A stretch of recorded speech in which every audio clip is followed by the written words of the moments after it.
আসসালামু আলাইকুম। বাংলাদেশ বেতার রংপুর দুপুর 12:10 স্থানীয় খবরে আমন্ত্রণ জানাচ্ছি তাহমিনা শিরিন। সিঙ্গাপুরে চিকিৎসাধীন জুলাই গণ অভ্যুত্থানের সম্মুখভাগে রক্তভয় যোদ্ধা ও ইনকিলাব মঞ্চের মুখপাত্র শরীফ ওসমান হাদি ইন্তেকাল করেছেন। ইন্না লিল্লাহি ওয়া ইন্না ইলাইহি রাজিউন। বাংলাদেশ সময় গত রাত 9:45 সিঙ্গাপুর জেনারেল হাসপাতালে চিকিৎসাধীন অবস্থায় তার মৃত্যু হয়। জুলাই গণ অভ্যুত্থানের সম্মুখভাগে যোদ্ধা ও ইনকিলাব মঞ্চের মুখপাত্র শরীফ ওসমান হাদির মৃত্যুতে গভীর শোক প্রকাশ করেছেন প্রধান উপদেষ্টা অধ্যাপক ডক্টর মোহাম্মদ ইউনূস। জাতির উদ্দেশ্যে দেওয়া ভাষণে তিনি সিঙ্গাপুর সরকারের প্রতি কৃতজ্ঞতা জানিয়ে বলেন, তারা হাদির চিকিৎসায় অত্যন্ত আন্তরিকতা ও পেশাদারিত্ব দেখিয়েছে। এনসিপি স্বাস্থ্য সেলের প্রধান ও হাদির চিকিৎসায় নিয়োজিত থাকা ডাক্তার আব্দুল আহাদ এক ভিডিও বার্তায় বিষয়টি নিশ্চিত করে বলেন, তার মরদেহ আজ দেশে আনা হবে।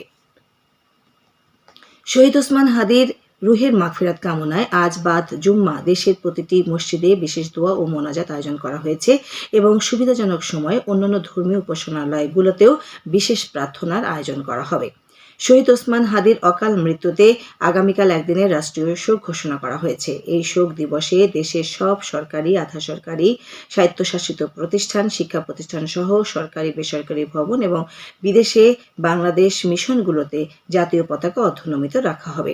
এদিকে শরীফ ওসমান হাদির মৃত্যুতে গভীর শোক প্রকাশ করে বিবৃতি দিয়েছেন বিএনপি, জামায়াত, এনসিপি, ইসলামী আন্দোলন সহ বিভিন্ন রাজনৈতিক দলের নেতৃবৃন্দ। রংপুর বেগম রোকেয়া বিশ্ববিদ্যালয়ের উপাচার্য প্রফেসর ডক্টর মোহাম্মদ শওকত আলীও জুলাই গণ অভ্যুত্থানের সাহসী যোদ্ধা শরীফ ওসমান হাদির মৃত্যুতে গভীর শোক ও দুঃখ প্রকাশ করেছেন। এছাড়া আজ বাদ জুম্মা রংপুর টাউন হল চত্বরে শহীদ ওসমান হাদির গায়বানা জানাজা অনুষ্ঠিত হবে। পরে বের হবে শোক র্যালি।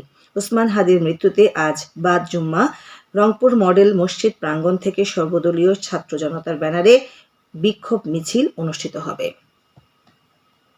রংপুরের কাউনিয়া উপজেলায় জেলা প্রশাসক ও জেলা ম্যাজিস্ট্রেট মোহাম্মদ ইনামুল আহসান বলেছেন, নিরপেক্ষ ও গ্রহণযোগ্য নির্বাচন নিশ্চিত করতে সবাইকে সৎ ও দায়িত্বশীল ভূমিকা পালন করতে হবে। গতকাল কাউনিয়া উপজেলা পরিষদ অডিটোরিয়ামে এলাকার গণ্যমান্য ব্যক্তিবর্গের সঙ্গে পরিচিতি ও মত বিনিময় সভায় তিনি একথা বলেন। তিনি নির্বাচনের সঙ্গে সংশ্লিষ্ট সকল দপ্তরের কর্মকর্তা কর্মচারীদের নিরপেক্ষতা ও সততার সঙ্গে দায়িত্ব পালনের আহ্বান জানান। মত বিনিময় সভায় উপজেলার বিভিন্ন উন্নয়ন ও সমস্যা সমাধানে সকলের সহযোগিতা কামনা করা হয়।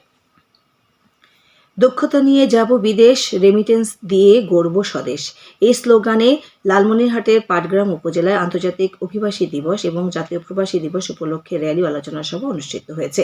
গতকাল উপজেলা পরিষদের সভাকক্ষে উপজেলা নির্বাহী অফিসার সঞ্জিদা আক্তারের সভাপতিত্বে আয়োজিত সভায় উপজেলার বিভিন্ন দপ্তরের কর্মকর্তা সহ বিভিন্ন পেশার প্রতিনিধিরা উপস্থিত ছিলেন। সভায় বক্তারা বিদেশে যাওয়ার আগে দক্ষতা অর্জন করে সঠিক নিয়মে বিদেশে কর্মে যোগদান ও রেমিটেন্স পাঠিয়ে দেশকে সমৃদ্ধ করার উপর গুরুত্ব আরোপ করেন। মহান মুক্তিযুদ্ধের হানাদার বাহিনীর বিরুদ্ধে প্রথম সশস্ত্র প্রতিরোধ গড়ে তোলা পুলিশ বাহিনীর বীর সন্তানদের প্রতি গভীর শ্রদ্ধা ও ভালোবাসা জানিয়েছে কুড়িগ্রাম জেলা পুলিশ।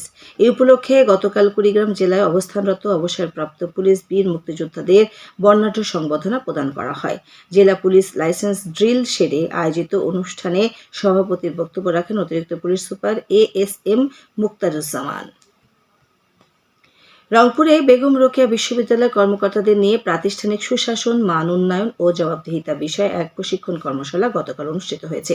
বিশ্ববিদ্যালয় একাডেমিক ভবন 2-এ কম্পিউটার সায়েন্স অ্যান্ড ইঞ্জিনিয়ারিং বিভাগের ভার্চুয়াল ক্লাসরুমে অনুষ্ঠিত কর্মশালায় উপাচার্য প্রফেসর ডক্টর মোহাম্মদ শওকত আলী প্রধান অতিথি হিসেবে উপস্থিত ছিলেন।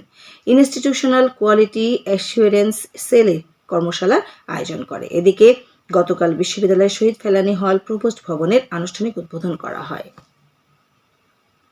লালমনিরহাটের সামাজিক সংগঠন পথ এর আয়োজনে রক্তদাতা সম্মাননা প্রদান করা হয়েছে। গতকাল LGD মিলনায়তনে এই অনুষ্ঠানের আয়োজন করা হয়। পথের উপদেষ্টা মেহেদী হাসান জুয়েলের সভাপতিত্বে এতে প্রধান অতিথি ছিলেন জেলা বিএনপির যুগ্ম সম্পাদক AKM মমিনুল হক।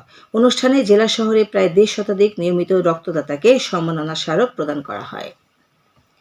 গাইবান্ধা জেলায় বিশেষ অভিযানে নিষিদ্ধ সংগঠন আওয়ামী লীগ যুবলীগের 8 জন নেতাকর্মীকে গ্রেপ্তার করেছে পুলিশ। গতকাল বিকেল থেকে রাত পর্যন্ত জেলা শহর সাদুল্লাপুর ও সুন্দরগঞ্জ উপজেলার বিভিন্ন এলাকায় অভিযান চালিয়ে তাদের গ্রেপ্তার করা হয়। এর মধ্যে সদরে 3 জন, সাদুল্লাপুরে 3 এবং সুন্দরগঞ্জ থানা পুলিশ 2 জনকে গ্রেপ্তার করে। সবশেষে আবহাওয়া। আজ সন্ধ্যে 6টা পর্যন্ত পূর্বাভাসে বলা হয়েছে দেশের অভ্যন্তরীণ নদী বন্দরগুলোর জন্য কোনো সতর্কবাণী নেই এবং কোনো সংকেত দেখাতে হবে না। খবর শেষ হলো। আমাদের পরবর্তী স্থানের খবর প্রচারিত হবে বেলা 2:05 মিনিটে।